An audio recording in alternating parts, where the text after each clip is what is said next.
ఏమన్నారా వాడు? ఆడి చెల్లి లాంటి అమ్మాయి నీకు దొరకదా? రేయ్, నువ్వు ఈ రోజే తనకంటే మంచి అమ్మాయిని, తనకంటే అందంగా ఉన్న అమ్మాయిని, అస్సలు ఈగోలేని, కొంచెం కూడా పొగరలేని పిల్లని చూసి సిటీ మొత్తం తెలిసేలా పెళ్లి చేసుకో. అప్పుడే నీ పగ చల్లారుతుంది. రే, నాకు వాళ్ళ మీద పగేం లేదురా. ఊరికే మందికి పోయి మాట్లాడుతున్నావు. సరే మావా, నాకుంది. నా పగ నీ పగ కాదా? నా కోసం నువ్వు చేయవా? అరే, పెళ్ళంటే ఇప్పుడు కష్టం రా. ఒక అమ్మాయిని చూడాలి, తను నాకు నచ్చాలి, నేను తనకి నచ్చాలి, మనం అదేంటిది అన్ని మ్యాచ్ అవ్వాలి. అంతేకాని మనకి మూడు వచ్చిందని మ్యారేజ్ చేసుకోకూడదు. వెతకరా, వెతికితే దొరకదంటే ఏది లేదు. రే, నువ్వు మంచోడివిరా. నిజంగా దేవుడు అనేవాడే ఉంటే చెప్తున్నా రాసుకో, నీకు సెట్ అయ్యే అమ్మాయిని, నిన్ను అర్థం చేసుకునే అమ్మాయిని ఆయన నీకు పరిచయం చేస్తాడు. సరే చూద్దాం. నువ్వు చెప్పినట్టే ఆ టైం వచ్చినప్పుడు ఆలోచిద్దాం.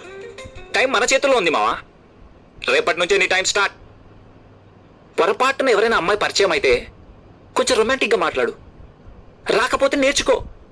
అయినా ఇప్పుడు నీకు పెళ్లి చేయాలంటే నేను తప్ప ఎవరున్నారా?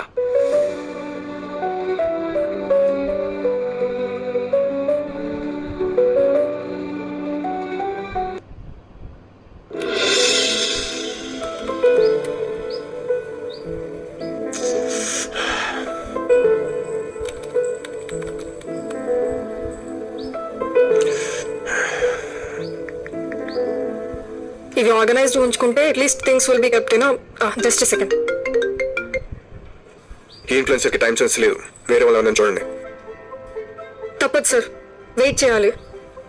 శంకర్పల్లిలో మనం కొత్తగా స్టార్ట్ చేసే ప్రాజెక్ట్ ని ప్రమోట్ చేయాలంటే దానికి అనునే కరెక్ట్. ఎందుకంటే తనకి లోకల్ ఫాలోవర్స్ ఎక్కువ ఉన్నారు.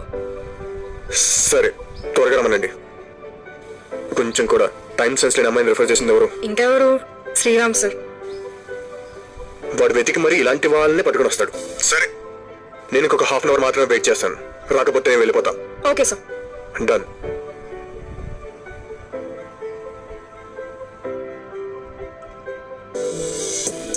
Hi hi Madhav. Hello, excuse me, మిమ్మల్ని. ఏమ్మా ఇన్ఫ్లుయెన్సర్ బాగుందే. హాయ్.